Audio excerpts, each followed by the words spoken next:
காலை வேலைக்காக நன்றி சொல்றோம். ஆவியானவர் எங்க சபைகள்ல நிரம்பி இருக்கிறேன். இங்க இருக்கிற எங்க ஒவ்வொருத்துக்குள்ளாக நிரம்பி இருக்கிறேன்.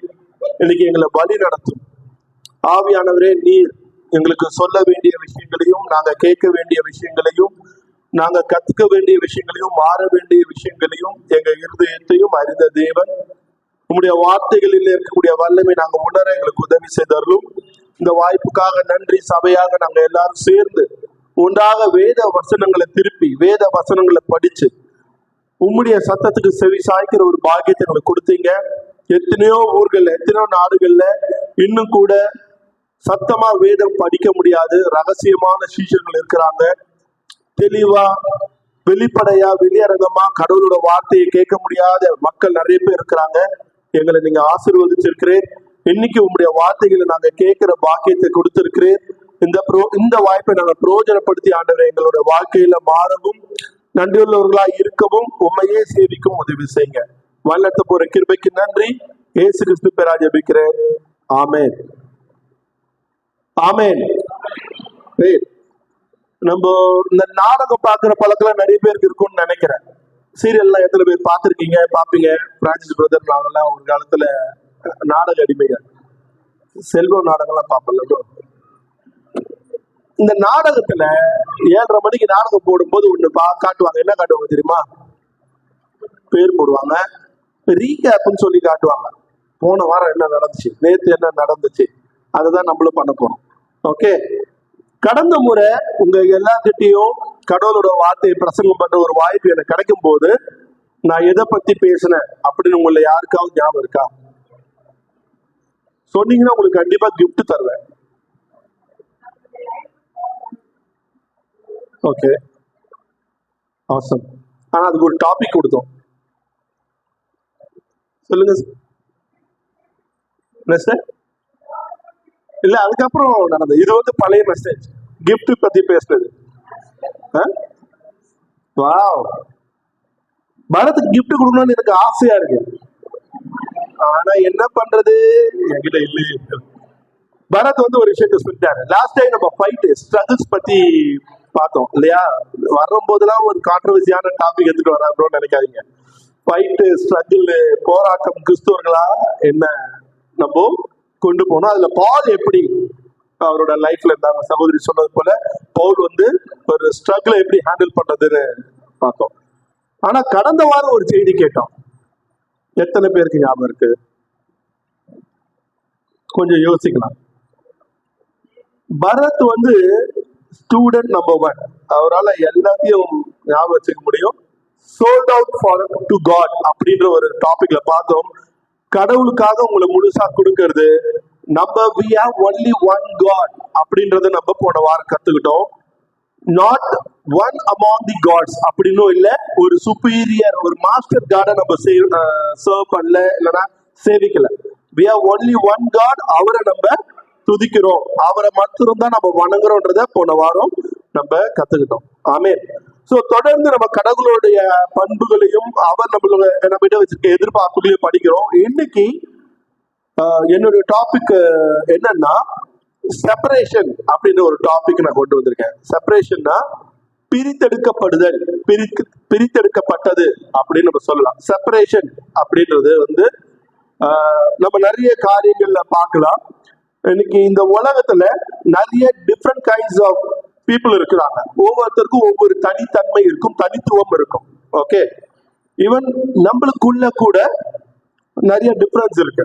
நம்ம ஒருத்தருக்கு ஒருத்தர் என்னென்ன அப்படின்னு பார்த்தோம்னா, we are so different in colors.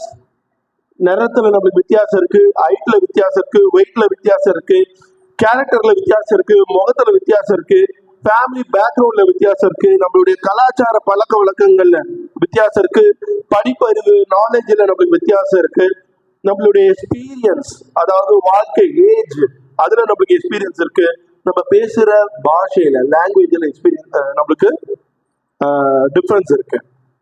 ஆமே, அது மாதிரி நிறைய இருக்கு, சொல்லிட்டே போலாம். நம்ம ஒவ்வொருத்தரும் வேற வேற குணங்களுடைய பிரிந்து இருக்கக்கூடிய ஒரு மக்கள். ஆனா okay, we are all one in Christ spirit. கிறிஸ்துவுக்குள்ளாக, ஆவிக்குள்ளாக நம்ம எல்லாரும் ஒன்றானவர்களாக, ஒருமைப்பட்டவர்களாக இருக்கிறோம். ஆமென். நம்மள இணைக்கிறது என்ன? கிறிஸ்துவனுடைய அன்பு, சால்வேஷன். ஓகே, ஸோ நம்ம எல்லாருமே இந்த உலகத்திலிருந்து பிரித்தெடுக்கப்பட்டவர்களாகவும், இந்த உலகம் பாவத்துல இருக்கிறதுனால அதுல இருந்து நம்ம தனித்துவமாய் வாழ்ந்தவர்களா பிரித்தெடுக்கப்பட்டவர்களாகவும் இருக்கிறோம். ஆமென். ஸோ இதை புரிஞ்சுக்கணும் அப்படின்னா உங்களுடைய கடந்த கால வாழ்க்கையை யோசிச்சு பாருங்க, கொஞ்சம் டைம் எடுத்து. எப்படிப்பட்ட ஆங்கில வார்த்தையில சொல்லும் போது கொஞ்சம் டிஃப்ரெண்டா இருக்கலாம், தமிழ்ல சொன்னோம்னா கொஞ்சம் கஷ்டமா இருக்கும். ஃபில்தி லைஃப் அப்படின்னு சொல்லுவாங்க. ஒரு அருவருப்பான, அசிங்கமான, கெட்ட ஒரு வாழ்க்கையை வாழ்ந்திருந்தோம் அப்படின்னு நம்மளை பத்தி யோசிச்சு பார்த்தோம்னா, இன்னைக்கு நீங்க நான் எங்க இருக்கிறோமோ அது ஒரு செப்பரேஷனா இருக்கு. இந்த உலகத்துல இருந்து, நம்மளுடைய கடந்த கால வாழ்க்கையில இருந்து நம்ம பிரித்தெடுக்கப்பட்டிருக்கிறோம். ஆமென். இன்னைக்கு இந்த டாபிக்ல நம்ம பார்த்தோம் அப்படின்னு சொன்னா, ஆபிரகாம் பத்தி நம்மளுக்கு தெரியும் இல்லையா? ஆபிரகாம் 3 முறை அவரை ஒரு விஷயங்கள்ல இருந்து பிரித்து வச்சுட்டார். எப்பப்போ அப்படின்னு பார்க்கணும்னா, when God from his native place, அதாவது God அவரை அழைக்கும் போது, சூஸ் பண்ணும் போது, அவருடைய சொந்த ஊர்ல இருந்து என்ன பண்ணிட்டாரு, வெளியே வரணும்ன்ற ஒரு வாய்ப்பு வரும்போது, he trusted God and separated himself from his native place, from his relations, அந்த ஃபேமிலி அட்மாஸ்பியர்ல இருந்து, ஒரு கம்ஃபர்ட்ல இருந்து என்ன பண்ணிட்டாரு, ஆபிரகாம் தன்னை பிரிச்சுட்டாரு. 2வது முறை அவர் எங்க அவரை பிரிச்சுட்டாருன்னு பார்த்தோம்னா, லோத்து கூட இருந்து தன்னை பிரிச்சுட்டாரு. எப்பவுமே இந்த பணக்காரங்க வீட்டுலதான் பொண்ணு எடுப்பாங்க, பொண்ணு கொடுப்பாங்க. ஏன்னா சொத்து, அவங்களுடைய செல்வாக்கு பெருகும், ஆளுமை பெருகும். ஆனா ஆபிரகாம் லோத்து கூட இருந்து தன்னை பிரிச்சுக்கிட்டதுக்கு காரணம் என்னன்னா, யாரும் அவங்களுக்கு பஞ்சாயத்து பண்ண வைக்கல. நம்மளுக்குள்ள ஒரு ஸ்மூத் ரிலேஷன்ஷிப் இருக்கணும், நீயும் நானும் சரியானவரா இருக்கணும், ஒரு பீஸ்ஃபுல்லான லைஃப் நான் வாழணும், நம்மளுக்கு தேவையில்லாம சண்டை வேணாம்னு சொல்லிட்டு he decided to separate himself from Lot. லோத்து சொந்தக்காரன் தான், சகோதரனுடைய பையன் தான், but he separated himself. 3rd time அவருடைய குடும்பத்தின் இடத்துல இருந்தும் அவர் என்னவா இருந்தாரோ அதை பிரிச்சு, அங்க இருந்து அவரை பிரிச்சு எடுத்துட்டாரு. நம்ம அதை பார்த்தோம் அப்படின்னா, when God tested his faith, தன்னுடைய மகனை பலி கொடுக்கணும்னு சொல்லும் பொழுது, ஆபிரகாம் கடவுளுடைய சத்தத்தை கேட்டு அது சந்தேகப்படாம, அந்த காலகட்டத்துல இருந்த ஒரு கல்ச்சர்ல இது நரக பலியா, அது மனிதனை பலி கொடுக்கிற அந்த ஒரு சத்தமா பார்க்காம கடவுளுடைய சத்தமா கேட்டு, அதை பத்தி அவர் டிஸ்கஸ்லாம் பண்ணி ஃபேமிலி மீட்டிங் போட்டுலாம் இல்லாம, வெரி நெக்ஸ்ட் டே அவர் என்ன பண்ணாரு, தன்னுடைய ஃபேமிலில இருந்து அவரும் அவருடைய மகனும் பிரிஞ்சு கடவுளுடைய சத்தத்துக்காக 3 நாள் டிராவல் பண்ணி வெளியே போய், கடவுள் தன்னுடைய சோதிக்கும் போது நான் ஒரு பெரிய ஆளு, அந்தஸ்தானவன், எனக்குன்னு நிறைய வேலைக்காரங்க இருக்கிறாங்க, நான் இதெல்லாம் எப்படி யோசிக்கணும் அப்படின்னு பார்க்காம தன்னை அந்த இடத்துல இருந்து பிரிச்சு எடுத்துக்கிட்டார். ஓகே, ஸோ நம்ம ஆபிரகாமை பத்தி பார்த்தோம்னாலே எங்கெங்கெல்லாம் தன்னை செப்பரேட் பண்ணி இருக்கிறாரு, கடவுள் அவரை பிரிச்சு எடுத்திருக்கிறாருன்னு அவருக்கு தெரிய வந்துச்சு. ஸோ இன்னைக்கு அதனால தான் நம்ம ஒரு கிறிஸ்துவர்களா, ஒரு டீச்சரா, நம்மளோட வாழ்க்கைக்கு எப்படி வாழணும், எங்கெல்லாம் நம்மள செப்பரேட் பண்ணிக்கணும், எங்கெல்லாம் நம்ம டிஃபரன்ஸ் ஃபீல் பண்ணணும், எங்கெல்லாம் நம்ம எனக்கும் இதுக்கும் சம்பந்தம் இல்லை, நான் இதுல இல்லை அப்படின்னு நம்மள டிட்டாச் பண்ணிக்கணும் அப்படின்னு தெரிஞ்சிருக்கணும். ஆமென். ஸோ நம்ம விரைவா ஸ்கிரிப்சர்ஸ் படிக்கலாம். Let us read a scripture from 2 Corinthians chapter 6 verse 14 to 18 வரைக்கும். அப்புறம் 7th chapterல first scripture 2 கொரிந்தியர் புத்தகம் 6வது அதிகாரம் வசனங்கள் 14 இருந்து தொடர்ந்தியா 7வது அதிகாரம் 1வது வசனம் வரைக்கும் வாசிப்போம். நம்மளுக்காக சகோதரர் பரத் வாசிப்பாரு. 2 கொரிந்தியர் புத்தகம் 6வது அதிகாரம் வசனங்கள் 14 இருந்து 14.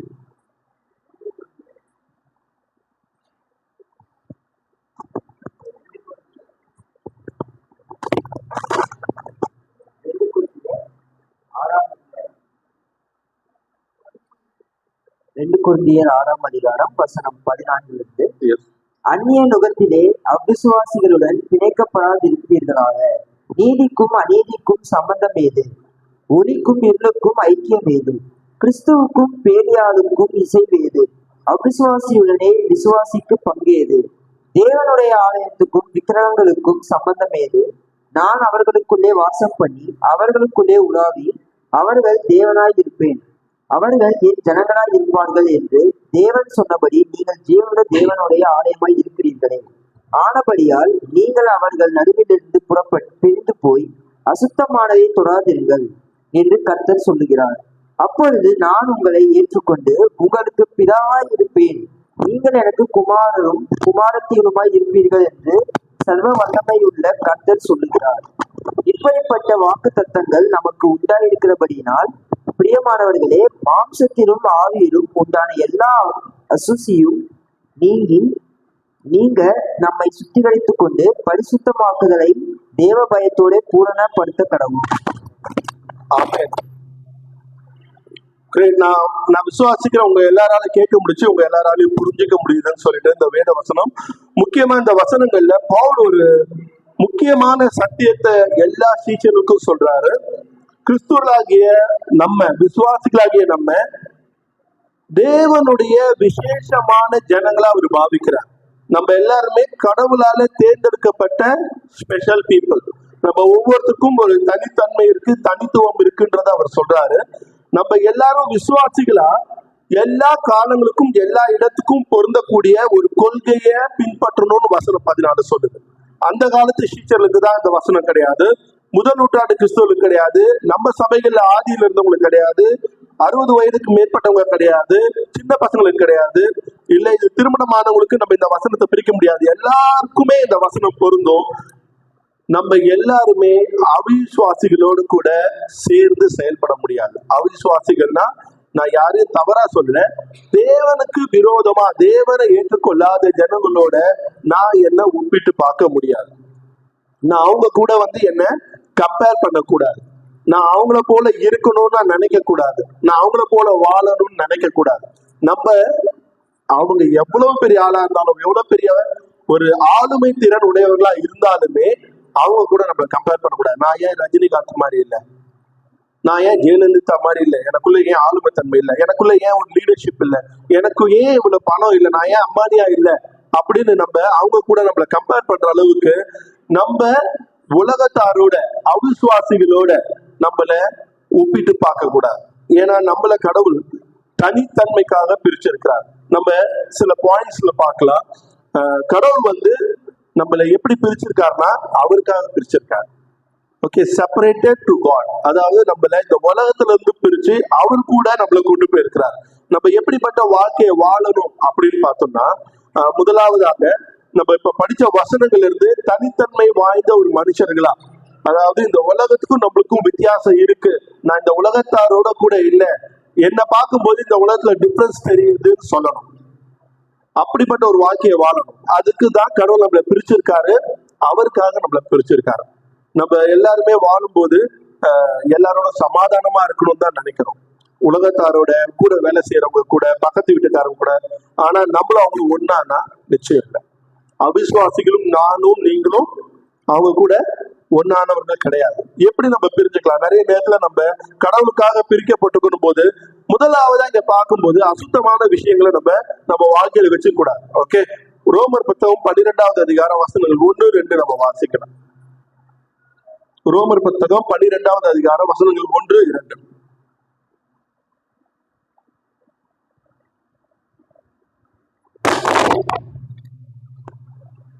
காட்ஸ் வேர்ட் அப்படிதான், தண்டர் மாதிரி இருக்கும், பிடிக்கும். ஓகே, நான் உங்களுக்காக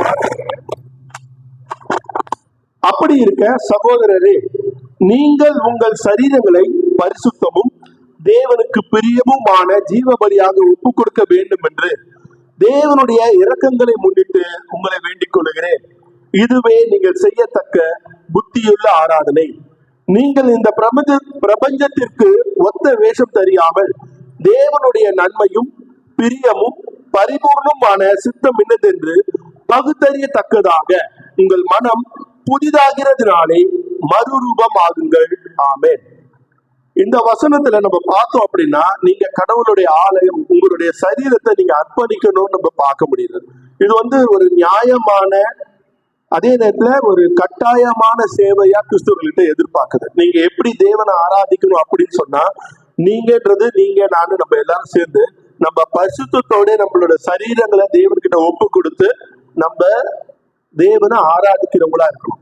நிறைய நேரத்துல நம்மளை எப்படி பார்க்கிறோம் அப்படின்னா, நம்மளோட சரீரம் இந்த பூமிக்குரியது. நான் இந்த பூமிக்கான விஷயங்களை என்ன சாட்டிஸ்ஃபை பண்ணிக்க நான் பண்ணலாம். இந்த உலகத்தோட ஒப்பிட்டு நான் நிறைய நேரம் தூங்கலாம், நான் நிறைய சாப்பிடலாம், இந்த உலகத்தார் போல ட்ரெஸ் பண்ணிக்கலாம், இந்த உலகத்தார் போல இந்த உலகத்துக்கு ஏற்ற விஷயங்களை நான் செஞ்சுக்கலாம்னு சொல்லிட்டு நிறைய நேரத்துல நம்மளுடைய பாடிய, நம்மளுடைய இந்த சரீரத்தை இந்த உலகத்தை ஏற்ற காரியங்களுக்காக நிறைய நேரங்களை நம்ம ஒப்பு கொடுத்துறோம். ஓகே, அதுலதான் நிறைய பாவங்களும் கூட இருக்கிறத நம்மளால பார்க்க முடியும். நிச்சயமாகவே நம்ம சரீரம் தேவனால நமக்கு கொடுக்கப்பட்டது. நம்ம எல்லாருக்கும் அது தெரியும் கூட. ஆனா நம்ம இந்த உலகத்தை பார்த்து பார்த்து இந்த உலக மக்களோடு கூட நம்மள என்ன பண்ணிக்கிறோம், ஒப்பிட்டு அதுக்காக நம்மள தயார்படுத்திக்கிறோம். இன்னைக்கு நிச்சயமா நம்ம என்ன பண்ணணும் அப்படின்னு சொன்னா, நம்மளுடைய வாழ்க்கை முறையில கடவுளுக்குள்ளாக ஒரு அர்ப்பணிப்பு நிறைந்த ஒரு தேவனுக்கு சேவை செய்யக்கூடிய ஒரு மனப்பான்மை உடைய கிறிஸ்தவர்களா வாழ பழகும். நம்ம எல்லாரும் இந்த உலகத்தை வாழதான் செய்யறோம். ஓகே, ரெகுலரா ஒரு ஒர்க் போறோம், சம்பாதிக்கிறோம், அதுல கிடைக்கிற பணத்தை வச்சு நம்மளுடைய சரீர தேவைகளை நம்ம சந்திச்சுக்கிறோம். உணவு சாப்பிடுறோம், உடை போட்டுக்கிறோம், வீடு வாடகைக்கோ இல்லை சொந்தமாகவும் அதற்கான பணத்தை செலவிடுறோம், நம்மளுடைய உறவுகளுக்காக பணத்தை செலவிடுறோம். ஆனா இது எல்லாமே டெம்பரரி, இது எதுவுமே நிரந்தரம் கிடையாது. இது எதுவுமே ஆத்மீகத்துக்கான ஒரு வளர்ச்சிக்காக இல்லை. இது எல்லாமே ஒரு கட்டமைப்பு தானே தவிர ஆத்மீகமான உங்க சரீரத்தை நீங்க ஆத்மீகமா கொண்டு போகணும். நீங்க உலகத்துக்கு கூட கம்பேர் பண்ணி ஒரு போட்டி போட்டு போக கூடாது. நான் மற்றவங்கள மாதிரி இல்லை, நான் இன்னைக்கு ஒரே ஒரு ரூம் இருக்கக்கூடிய வீட்டுல இருக்கிறேன், நான் ஒரு 4-5 ரூம் இருக்கிற வீட்டுக்கு போனோம், நம்மளுக்கு தேவையில்லை, அந்த போட்டி தேவையில்லை. நான் சொல்ல வர்றது நம்ம எப்பவுமே நம்மள உலகத்தோரோட கூட கம்பேர் பண்ணி போக கூடாது. நம்ம பெட்டர்மெண்ட் லைஃப் வாழலாம். ஆனா நம்ம எதுக்காக பிரிக்கப்பட்டிருக்கோம், கடவுள் என்ன எதுக்காக வச்சிருக்கிறார், எனக்கு இந்த சரீரத்தையும் இந்த வாழ்க்கையும் மனைவி பிள்ளைகள் குடும்பத்தை எதுக்காக கொடுத்திருக்கிறார்ன்றது தெளிவான ஒரு நோக்கமா நம்மளுக்கு தெரிஞ்சிருக்கணும். ரெண்டாவது, இந்த உலகத்துக்கு இசைந்த உலகத்தோட ஒத்து போன பாவ இச்சைகளுக்கு நம்ம பழக்க வழக்கங்களுக்கு ஈடுபடுத்தக்கூடாது. சம்டைம்ஸ் நான் சொன்னது போல நம்ம இந்த உலகத்துல போய் சொல்றது சர்வ சாதாரணமா இருக்கு. வேலை செய்யற இடத்துல உங்க முதலாளியோ இல்லைன்னா நீங்களோ இல்ல உங்க கூட இருக்கவங்களோ உங்களுக்கு பொய் சொல்றது ஒரு சாதாரணமான விஷயம். இந்த பொய் சொல்றதுனால ஒன்றும் ஆகாது, நீங்க பொய் சொல்லலாம், இது இதுதாங்க வாழ்க்கைன்னா வாழ்றதுக்கு தாங்க, இதை இப்படி பண்ணாதான் அதனால ஒரு நல்லது நடக்க. நிறைய பேர் மற்றவங்களுக்கு நல்லது நடக்கணும் நம்ம பொய் சொல்லலாம், அந்த மனப்பான்மையில இருப்பாங்க. நான் சொல்றது சும்மா உதாரணத்துக்காக ஒரு பொய்ன்னு ஒரு விஷயம் சொல்றேனே தவிர இது போல நிறைய விஷயங்கள் இருக்கு. திருட்டு இருக்கு. நிறைய நேரத்தில் வேலை செய்யற இடத்துல திருடுறது பரவாயில்ல, அது வேஸ்டா தானே போகுது, வீணா தானே போகுது. நான் சொல்ற விஷயங்கள் உங்க வாழ்க்கையில இல்லாம இருக்கலாம். ஆனா யோசிச்சு பாருங்க, எத்தனை இடத்துல எப்படி உங்களோட வாழ்க்கையில இருக்கக்கூடிய ஸ்ட்ரகிள் யோசிச்சு பாருங்க. நம்ம இந்த உலகத்துக்கான பழக்க வழக்கங்களுக்குள்ள அடிமையாயிடுறோமா? நிறைய நேரத்துல நம்ம பிரித்து எடுக்கிறோம், நான் அதை செய்யக்கூடாதுன்ற ஒரு மனப்பான்மை நம்மளுக்குள்ள வர்றதில்லை. ஏன்னா நம்மள டிசைபிளா யோசிக்கிறதே கிடையாது. நிறைய நேரத்துல நான் எல்லாரும் செய்யறாங்க நான் செய்யலாம் அப்படின்ற மனப்பான்மை எனக்கு வரவே கூடாது. ஏன்னா நான் அவங்க கிடையாது. கடவுள் என்ன அவங்க கிட்ட இருந்து விலக்கி வச்சிருக்கிறார், பிரிச்சு வச்சிருக்கிறாரு. மத்தவங்க செய்யும் போது அது நியாயமா பண்ற விஷயம் அவங்களுக்கு வேணா நியாயமா இருக்கலாமே தவிர கடவுளோட கண்ணுல அது நியாயமா இருக்கா, பரிசுத்தமானதா இருக்கா, உண்மையானதா இருக்கான்றத நம்ம தெரிஞ்சு வச்சிருக்கணும். அதுதான் நம்ம பிரிச்சு பார்க்கிற ஒரு தன்மைக்குரிய விஷயமா இருக்கும். நானு இந்த உலகத்தை தூரமா நின்று பார்க்க தெரிஞ்சிருக்கிற ஒரு மனுஷனா இருக்கணும். உள்ள இருந்து நான் வெளியே பார்க்கறது, அங்க இருந்து பார்க்கும்போது எல்லாம் வேற மாதிரி தெரியுது. ஆனா நான் வெளியே இருந்து உலகத்தை பார்த்தேன் அப்படின்னு சொன்னா என் கண்கள்ல கடவுள் பார்க்கிற மாதிரி நான் அந்த உலகத்தை பார்க்க முடியுதா அப்படின்ற ஒரு எண்ணம் நம்மளுக்கு இருக்கணும். அது நம்மளுடைய விசுவாசத்தை பிரிச்சு எடுக்கக்கூடியதா இருக்கும். கடவுள் அதுக்குதான் நம்மளை அழைச்சிருக்கிறார். மூணாவதான விஷயம் என்னன்னா, நம்மளுடைய மனசை நம்ம புதுப்பிக்க கத்துக்கணும். நம்ம ஒருவேளை ப்ரோ என்னால டிஃபரன்ஸ் பார்க்க முடியல, நான் இது கரெக்டா தான் பாக்குறேன், இது எனக்கு சரியா தான் இருக்குது, இது ஒன்றும் பெருசா தெரியலையே, இதனால யாருக்கும் ஆபத்து இல்லை, எந்த விளைவும் கிடையாது, பாவம் கிடையாது ப்ரோ, இதனால யாருக்கும் எந்த துன்பமும் ஏற்படல அப்படின்னு சொன்னா நம்ம ஒரு புதிதாக மாறக்கூடிய மனப்பான்மைக்குள்ள இருக்கணும். நம்ம மறுரூபமாக்கப்படும் சொல்லுது. நம்ம இதற்கான சிந்திக்கிற தியானிக்கிற ஒரு பழக்கம் நம்மளுக்கு தெரியணும். அதாவது ஒரு விஷயத்த நம்மளால யோசிக்க முடியணும். இதனால இதுவும் தப்பு இல்லைன்ற ஒரு மனப்பான்மை உலக பழக்க வழக்கம். நம்ம இங்கே இருந்ததுனால நம்ம அதுலயே பழகினதுனால இது சாதாரணமான விஷயம், இது ஓகே, இது பரவாயில்ல அப்படி நம்ம யோசிக்கிறதுக்கு நிறைய நேரத்துல வாய்ப்புகள் இருக்கு. ஆனா தூரமா இருந்து அதை பார்க்கிறதுக்கும் கடவுள் பார்க்கிற பார்வையில பார்க்கிறதுக்கும் வேத அறிவோட பார்க்கும்போது ஜெபத்தினால ஒரு விஷயத்தை நீங்க பார்க்கும்போது ஜெப கண்ணோட்டத்துல அதை தியானிக்கும் பொழுது உங்களால இந்த உலகத்தை உலகமா பார்க்க முடியும். அதை உங்களோட உயிரா பார்க்க முடியாது. நான் இங்க உயிர் வாழ்றேன், இதற்காகத்தான் நான் இங்க இருக்கிறேன், கடவுள் எனக்கு எல்லாவற்றையும் அனுபவிக்கிறதுக்காக கொடுத்திருக்கிறாருன்ற மனப்பான்மை நமக்குள்ள என்னவா இருக்கணும்? தேவ பார்வையில பார்க்கிறவங்களா இருக்கணும். உலகத்தோட ஒத்து சேர்ந்து பார்க்கக்கூடிய ஒரு பார்வை நம்மகிட்ட இருக்கவே கூடாது. இதுக்குதான் நம்ம என்ன பண்ணணும்னா, கடவுளை பற்றி நிறைய ஆலோசனை கடவுளை பற்றி நிறைய அறிவு இருக்கணும். அது எப்படி வரும் அப்படின்னா, கடவுளோட வார்த்தையை படிக்கும் போது, தியானிக்கும் போது, பேசுறத கேட்கும் பொழுது, தேவ செய்திகளை கேட்கும் பொழுது, தேவன் நம்ம கூட பேசுறத நம்மளால உணர முடியும். எப்படி ப்ரோ நம்ம இதை சரியா தவறா கண்டுபிடிக்க முடியும் அப்படின்னா, கடவுளுடைய சித்தத்தை கண்டறியிற ஒரு தியானத்துல நம்ம இறங்கணும். கடவுள் என்ன நினைப்பார், ஒரு விஷயத்தை என்கிட்ட கொண்டு வரார்னா கடவுள் எப்படிப்பட்ட முற்போக்கான சிந்தனை இதுல வச்சிருப்பார், தேவன் எதற்காக ஒரு விஷயத்த டிசைன் பண்ணியிருக்காரு, என்னை ஏன் இங்க வச்சிருக்கிறார், நான் ஏன் இந்த நிலையில இருக்கிறேன், என் குடும்பம் ஏன் இப்படி இருக்கு, என்னோட அறிவு ஏன் இந்த அளவுக்கு இருக்கு, என்னோட திறமை ஏன் இவ்வளவு இருக்கு, எல்லாவற்றையும் தேவன் கொடுத்திருக்கிறாரு, தேவன் அதை எதுக்காக கொடுத்தாருன்னு யோசிக்கிற தன்மை நம்ம கிட்ட இருக்கணும். அப்படி நம்ம யோசிக்கும் பொழுது நம்ம இந்த உலகத்தாரோட போட்டி போட மாட்டோம். ஒருவேளை எனக்கு ஒரு 1000 கிலோ தூக்குற பெலன் இருந்ததுன்னா கடவுள் எதுக்காக எனக்கு அந்த பெலனை கொடுத்தாரு நான் யோசிக்கணுமே தவிர 1200 கிலோ தூக்குறவரை கூட நான் போட்டி போறதுக்காக எனக்கு அந்த பெலத்தை கொடுக்கல. தேவன் எனக்கு 1000 கிலோ தூக்குற பெலத்தை ஏன் கொடுத்தாருன்னா எனக்கான ஒரு பர்பஸ் வச்சிருப்பார், அதுக்கான நோக்கம் இருக்கும். தேவன் நல்ல பரிபூர்ணமான எண்ணங்களை, தேவனுடைய நல்ல பரிபூர்ணமான எண்ணங்களை நான் தெரிஞ்சு வச்சிருக்கணும். அவரை முழுமையா ஒரு பர்ஃபெக்ஷனுக்காக சில விஷயங்களை வச்சிருப்பாங்க. ஒரு குட் நல்ல விஷயங்களை நடத்துறதுக்காக, நல்ல கிரியைகளை நடத்துறதுக்காக தேவன் காரியங்களை வச்சிருப்பாரு உங்க வாழ்க்கையில. அது நிறைய விஷயங்களா இருக்கலாம். உங்ககிட்ட ஒருவேளை நல்ல செல்வம் இருக்கு, பணம் இருக்கு, உங்களால ஒரு பேர் புகழோட வாழ முடியுது அப்படின்னா எதுக்காக கடவுள் அதை கொடுத்தாரு? ஆண்டு அனுபவிச்சு அப்படியே செத்து போறதுக்காக கிடையாது, அதை தேவனுக்காக பிரயோஜனப்படுத்திக்கிறதுக்கு. ஒருவேளை நல்ல உடலை நம்மளுக்கு கொடுத்திருக்காருன்னா எப்படி? நல்லா சாப்பிட்டு திடகாத்திரமா நான் 100 வருஷம் வாழ்றதுக்காக இல்ல, என்னோட உடல் நலத்தை தேவனுக்கு எப்படி நான் செலுத்த முடியும், அவருக்கு எப்படி நான் ஊழியம் பண்ண முடியும், அவருக்காக நான் என்ன செய்ய முடியும் நம்ம யோசிக்கிறது. ஒரு நல்ல குடும்ப அமைப்பு கொடுத்திருக்காரு, இல்லைன்னா உங்களுக்குள்ள நல்ல குணாதிசயங்களை கட்டி எழுப்பியிருப்பாரு, உங்களுக்குள்ள